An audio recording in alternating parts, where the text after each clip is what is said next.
బాధితులను మోసం చేయడం ఆపండి. సిపిఎం విజ్ఞప్తి చేస్తా ఉంది. సమస్యను పరిష్కరిస్తాం, రేపు చేస్తాం, ఈరోజు చేశాం అని కాలయాపన చేస్తూ సెట్టిపల్లి వాసుల్ని పదే పదే మోసం చేయడం ఒక ఆనవాయితీగా మారిపోయింది.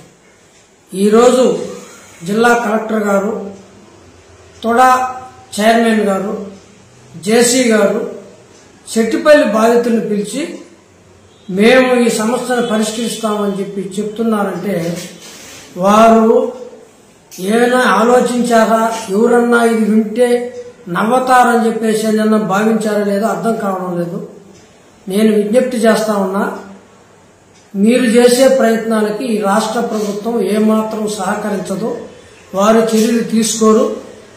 6వ తేదీ మంత్రివర్గంలో సెట్టిపల్లి జీవోని ఎందుకు మార్చలేదో సమాధానం చెప్పి మళ్ళా మాట్లాడితే ఏమైనా అర్థం చేసుకోవచ్చు.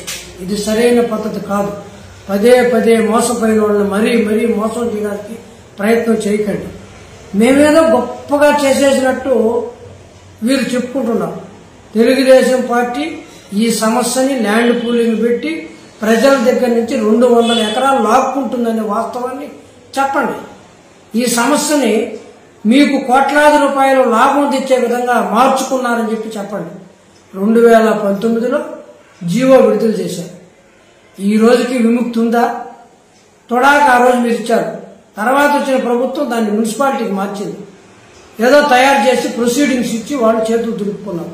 కానీ మీరేం చెప్పారు ఆ రోజు? మేము అధికారానికి వస్తానే అత్యవసరంగా భావించి మీకు మొత్తం వెంటనే పరిష్కరిస్తామని చెప్పారు. కలెక్టర్ గారు జీవో మార్చమని సంవత్సరం ముందు ప్రతిపాదన పంపించారు.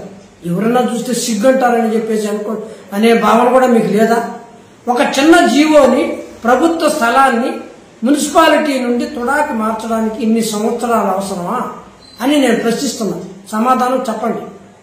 మీకు చేతగాలేదా? లేదు, ప్రజలకు చెప్పండి. అయ్యా, మాకు కార్పొరేట్లకి ఆస్తులన్నింటినీ అర్పించడమే ప్రధానమైన సమస్య, మేము ఆ సమస్యను మునిగి తేలుతున్నాం, దానికి సంబంధించిన జీవోలు తీసుకురావడానికి ప్రయత్నం చేస్తున్నాం తప్ప మిమ్మల్ని మీ జీవో మాకు ప్రాధాన్యత కాదని చెప్పండి.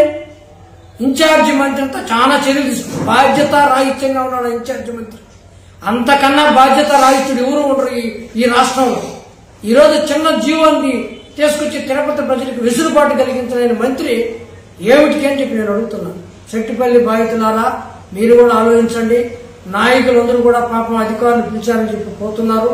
మీరందరూ కదలడం లేదని చెప్పి ఏదో పద్ధతిలో ఇది నయాన స్వయాన పరిష్కారం అవుతుంది చూస్తున్నారు. కానీ ఇది సాధ్యం కాదు. పోరాటం ద్వారానే పరిష్కారం అవుతుంది. మీకు సిపిఎం పార్టీ తెలుసు, మొదటి నుంచి అండగా ఉంటుంది, ఇప్పుడు కూడా అండగా ఉంటాం. అన్ని రాజకీయ పక్షాలను ఒక వేదిక మీదకి తీసుకొస్తాం.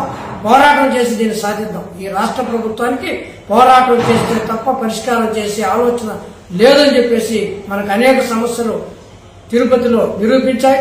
అది ఈరోజు ఫారెస్ట్ కార్మికుల సమస్య అయినా, టీటీడీలో అనేక సమస్యలైనా, లేదు మనకి ఇళ్ల స్థలాలు సాధించుకున్నామన్నా, లేదు ఇప్పుడు రేషన్ బియ్యానికి 15వ తేదీ వరకు ఇవ్వకుండా మొన్ననే సాధించుకున్నామన్నా అది పోరాటం వల్ల తప్ప ఇంకొకటి కాదు.